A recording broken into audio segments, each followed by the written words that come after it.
This is Comet Picks by the Glick. Hey, I'm your host, Jason How Glick. are you doing, Jason Glick? I'm doing just fine, John. And yourself? Oh, not too bad. What do you have in store for us tonight?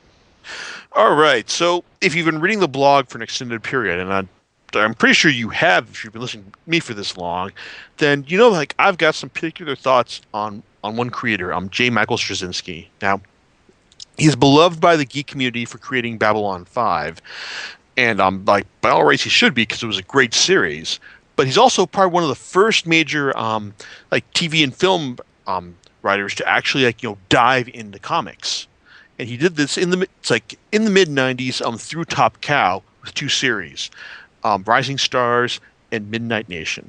Now, I've read first volume of Rising Stars, and I have yet to get around to finishing it for reasons. But a couple of years back, a buddy of mine like recommended Midnight Nation to me, just for the fact that that hey, it's like it's not it's this kind of series where you think that it wouldn't be good because it's for what it's about, but at the same time, like it actually is quite good for like because because he does manage to like make like a silk purse out of a sow's ear, for lack of a better term. Now, these are the series that got him his start in comics. At the same time, though, he's gone on to write lots of stuff for Marvel and DC. But in recent years, like I've talked about how his opinion, how a lot of stuff he's written has kind of cratered my opinion of him, for lack of a better term. And yeah, he did write an extended run on Spider-Man that I've heard started off pretty well, but then ended in a kind of a what the fuck kind of manner, in the sense that he almost took his name off what he was writing there. But then, and see, and then you've got other stuff right after like he did Marvel. It's like he went to DC scooped him up for an exclusive creator deal, and then well, that's when things really started going wrong for him. I mean, he wrote he was really scooped up just to write Superman Earth 1, but he also did runs on Brave and the Bold, Wonder Woman, and Superman. And while Brave and the Bold and Wonder Woman, where I've heard are kind of like, yeah, I didn't hear anything especially negative about them. His run on Superman was from what I've heard was like a special kind of terrible, in the sense that you had Superman walking around. It's like walking walking walking across the U.S. in order to connect with the regular man, because he doesn't know what they're about, because he's a superhero and all, and he doesn't. It's like he's not big on figuring out what real people are about. And I've heard that the say that his run on Superman was pretentious, high.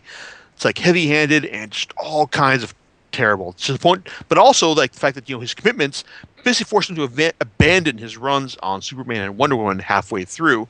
Then you had Phil Hester and Chris Roberson take on Wonder Woman and Superman respectively, in order to like bail him out of his commitments right here. But then you got Superman Earth 1, which just first volume wasn't necessarily bad, but the second volume was just awful. I mean, I did not believe in the vision of Superman that he gave us.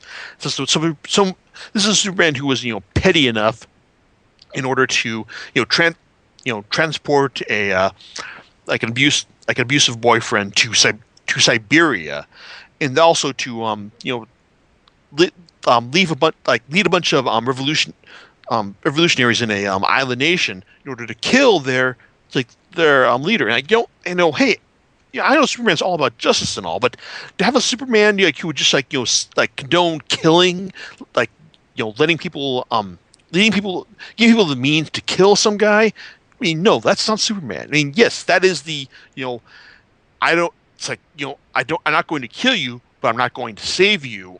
Ethos we got in Christopher Nolan's Batman, but this is not Superman, and that's the main reason I decided to sell my two volumes of Superman Earth 1 at Book Off a couple weeks back, because I don't really sell a whole lot of comic books period, but these ones, yeah, like I wanted I figured, I'm never going to read these again, so fuck them. So that's where we are with Straczynski. So, but hey, here's the thing. Straczynski, he's been basically been writing for Marvel and DC for like a better part of the last decade. But now he's hooked up with Image, and it says that he's been launching a metric ton of stuff through them, like from the series I'm going to talk about in a little bit, 10 Grand, to Sidekick, to Apocalypse Al, and probably something I'm forgetting right now. But he's also doing a Twilight Zone series through Dynamite. But like that's like 4 different series he's doing that he pretty much has the will to do whatever, the wherewithal to do whatever he wants. So, oh, and Dream Police, that's the other series he's launching through Image in a couple months as well. So yeah, guys got a full slate here, and so I'm hoping that like we've got that like that his recent desire to do more creator-owned work is going to prove more fruitious or fruitful than what he's done for Marvel and DC over the past decade. So, but still, it's worth talking about what why I have this faith in his creator-owned work in the first place. And here we come to Midnight Nation. Midnight Nation is a story of one LAPD cop named David Gray. He's kind of like the like been there, done that, got the bloodstained T-shirt, in the sense that he's been kind of ground down by his job. He's and he's also the kind of person who puts the work above all else. In the sense that his wife left him a couple of years back, and now he's just like going through trying to like save as many people as he can in the course of his work.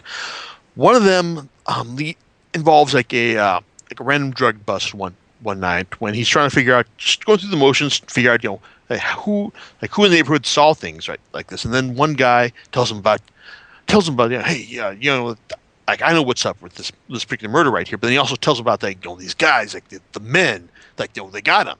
Then David's like, who are these guys? Like, man, the guy's like, man, you know nothing about what's going on. And then he's buzzed by a black van, and the guy disappears. And then David eventually gets a lead on this case, and then like as he follows it to the to this one drug dealer, he finds out that this guy's got some special kind of backup, like these creepy guys in black cloaks, green faces, and black tattoos on their faces as well. And even though he takes out the guy, there's just one other person there these guys are like, they're just like not there. But then this one guy says, hey, this guy may be more interesting. So he reaches into David's chest, and David blacks out. He wakes up on the way to the hospital, talking about how he's so cold. Then when he passes out again, wakes up in the hospital, he sees that people in the hospital just can't see him, like they're half there and all. Then he's accosted by this one girl named Laurel, in the hospital, and she tells him that she's going to help him out until the time that either he kills her or she has to kill him. So that's the first issue, and you're wondering, and it's a good hook, especially as far as getting you to read things go. So you're wondering, where do these things go from here? Now, Midnight Nation is basically, as Straczynski explains in his afterword, came to him making from his wanderings through San Diego in the late 70s, talking about how things change between the daytime and the nighttime in the city. And this, and so what makes this series kind of not like more like not so appealing in the sense that it's on one level it's a heavy-handed metaphor about homelessness and the people who fall through the cracks, in the sense that all the people who are just like who can't, like, who David interacts with are just people who've just run into bad luck, or just not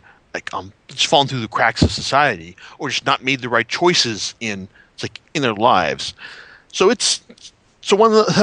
one hand, it's like I said, it's a giant metaphor, and it's also a huge religious one as well, because even though it's not specifically stated, you can pretty much, it's not hard to draw the lines between it's like the like the connections between like the men being agents of Satan and their leader being Lucifer himself, and Laurel being basically kind of being if not an angel of God, then basically one of his chief one of his right hand men as well, or women.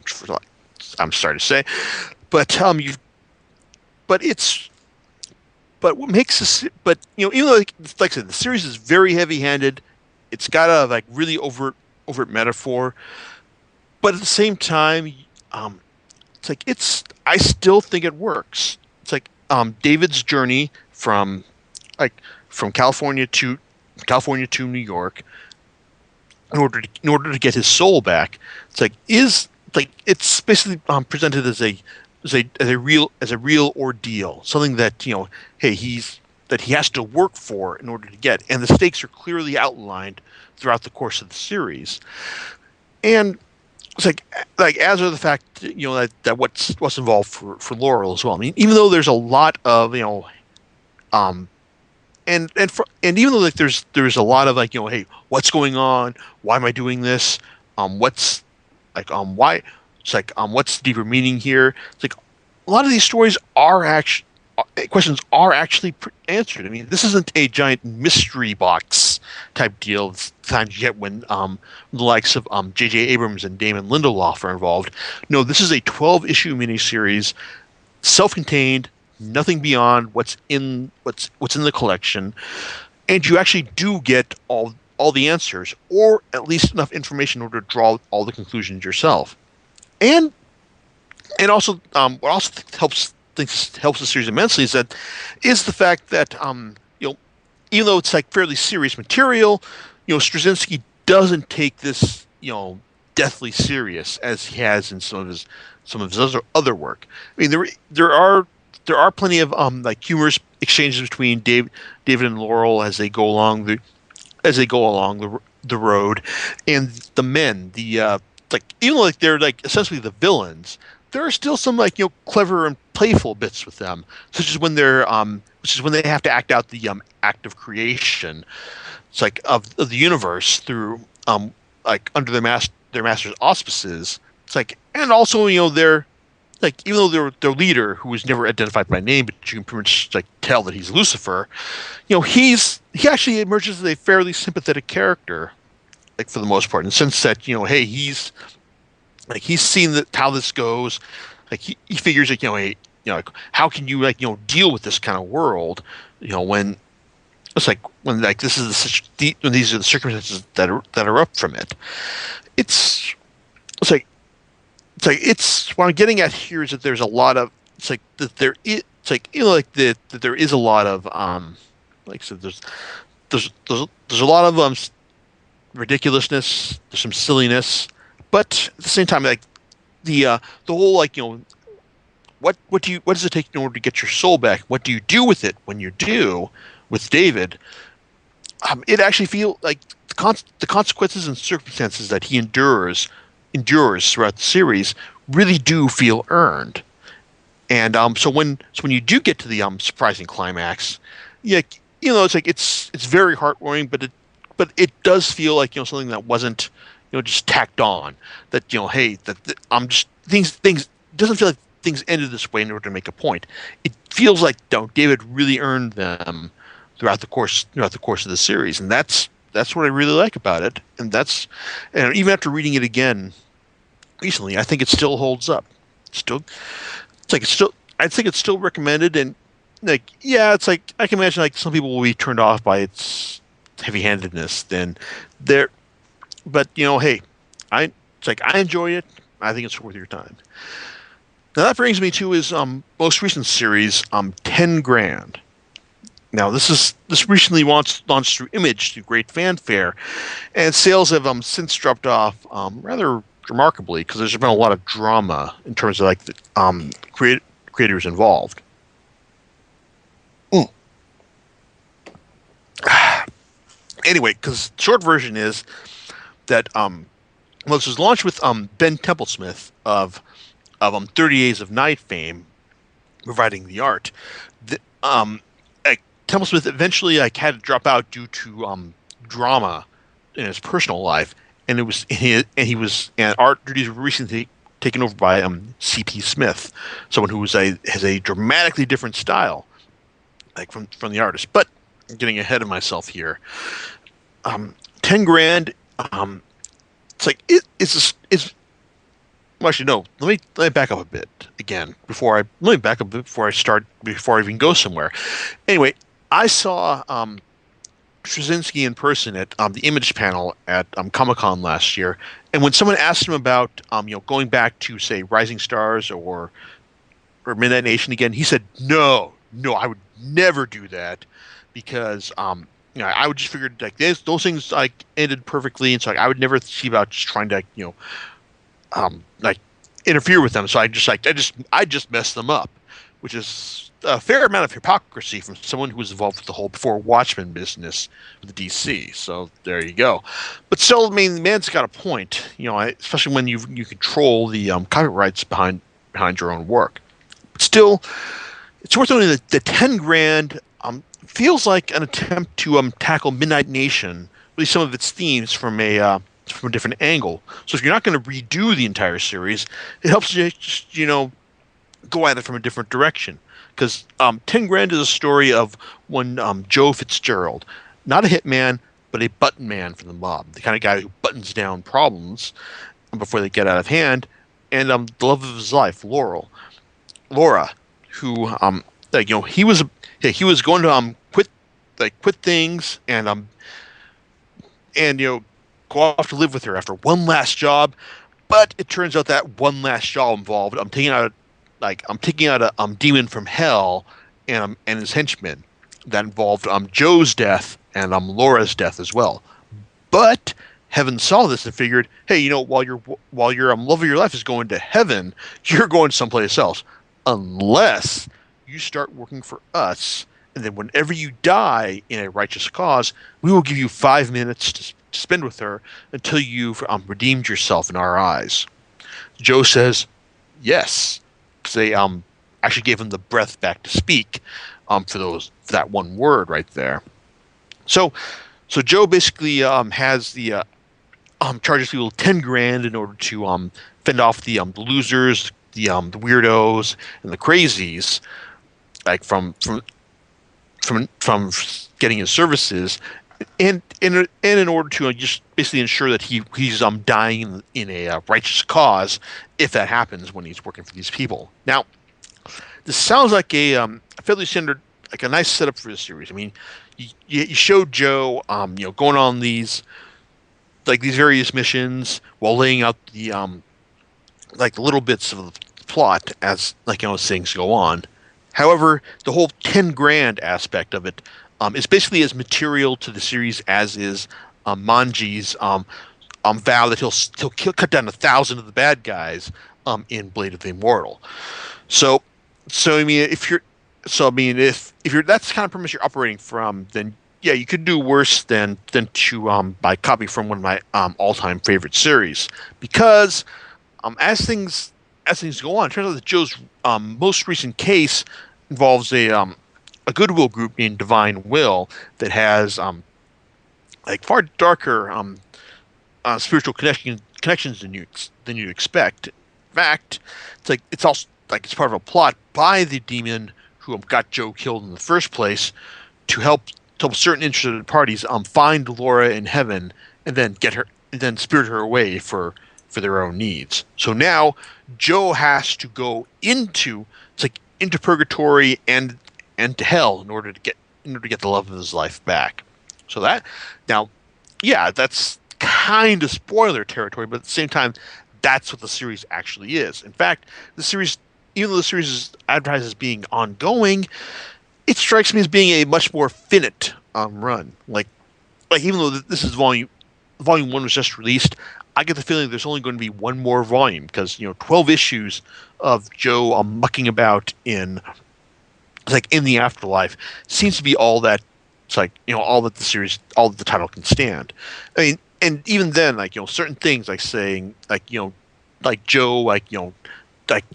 accessing the internet through the secret language of the angels, all the special heavenly stuff that he's accrued in order to do his job. Some of this, I mean, some of the stuff they get, a lot of this stuff sounds like hey, like I'd like to know about the history of this, and like all the little itty bitty things about this. Just dive into the backstory. It sounds like there's a lot of stuff here that could be drawn out, for a good ongoing series. But at the same time, 10 grand doesn't feel like it's going to last that long. So at the same time, it's like there's a lot of stuff in this first volume that I wish would be expanded on, but it's not, and I don't feel it's going to be based on what I get here. As for what is, it's like I don't know. It's like I generally liked it. I didn't have a problem with it. I mean, like you've got a good like overall story with Joe just trying to like his love for Laura is well established. Like the machinations of heaven and hell are well set up as well. And you got it's like and things are and like his overall quest is well defined. Like now that he's in purgatory at the end of in the latter half of this first volume, there's a pretty good direction for the series as well. And also the series touches on certain things from his previous run from Midnight Nation, in the sense that people who don't make decisions wind up trapped trapped and living dull and pointless lives. And how they wind up paying for it in the afterlife. And how guys like Joe, even though they've not lived good lives, they've at least lived lives lives are worth living, for lack of a better term. So overall it's with this first volume of 10 grand, I'm certainly invested in seeing where things go from here, for lack of a better term. But also it's worth noting that they are the art from Ben Templesmith. It's great. It's great stuff. I mean, the man does creepy and surreal like no one else. And when you're dealing with demons, demons and supernatural stuff, there's rarely a better guy in the present in the industry today who can nail this stuff as well as Templesmith does. Then you get C.P. Smith and Straczynski. At least made the smart decision at the end of issue 4 to manage to stage Smith's stage Smith's introduction to the work. It's kind of like a transition between the real world and purgatory. And Smith's style here is kind of interesting in the sense that you can tell it's very CG oriented, but at the same time, it's done in the style that kind of just cardboard cutouts, paper dolls moving through space, and it's interesting, it's different, and any of those there's some awkwardness. I think kind of it's a nice surreal type type of imagery for the series to go from here. So overall, it's I liked it, and there's also the general that was the general sense of humor that he had from Midnight Nation is present here as well, such as when Joe finally breaks into runs into the gateway to hell to the afterlife. It's advertised as a tourist poster to New Jersey. Then you've also got, and there's also a nice little callback to Midnight Nation at the end when he talks about when he meets up when he offers the angel some gum, and that's kind of clever as well. So I mean overall it's I think that 10 grand gives me hope that now Straczynski is free of corporate influence. It's he's going to just give us more stuff that's more true to himself, that doesn't have to that's it's stuff where he sets the rules, and that he's not going to contend with say my impression of Superman from here on out. So overall, it's I will be picking up the next volume of 10 grand when it comes out. Issue 10 is solicited for April, and so maybe sometime later this year. But like I said, I can't imagine the series going more beyond 10 issues based on what's set up. 12 issues than what's set up here. So we'll see how that goes, and look forward to my thoughts on some of his other creator-owned titles from Image, particularly Sidekick. 'Cause I'm wondering if he can nail the balance between so terrible you can't look away that the story of a former superhero sidekick needs in order to survive right there. So Midnight Nation, like highly recommended, hails from the realm of much better than you expect it to be. And if you like that, then 10 grand makes a nice spiritual follow up for that. John, any particular thoughts on my ramblings right here? Oh, none particularly at this time. Okay, so you're just gonna like be content with like your remembrances of him from Babylon 5. Am I correct? That's correct. That's correct. Which still isn't back on Netflix streaming. Dang it. No, but I mean, can't you buy it on Amazon? Can't you buy the entire series on Amazon now or something? Yes, you can actually. All right. So yes, indeed, you are correct, sir. Yeah. So one of these days, then. Oh yes, one of these days it will be mine. Yes. Cool. All right, so that's all I had for you guys. So all right, and with that, oh, that's it. Yeah, that's it. That's I mean, all we have. Yeah, next time, I'm aiming maybe to talk about say one particular person from the BPRD specifically. That would be Abe Sapien. But like that's up in the air at this point. So we'll see how that goes. We will indeed, and we'll see you next time on Comet Picks by the Glick. All right, laters. All right, bye.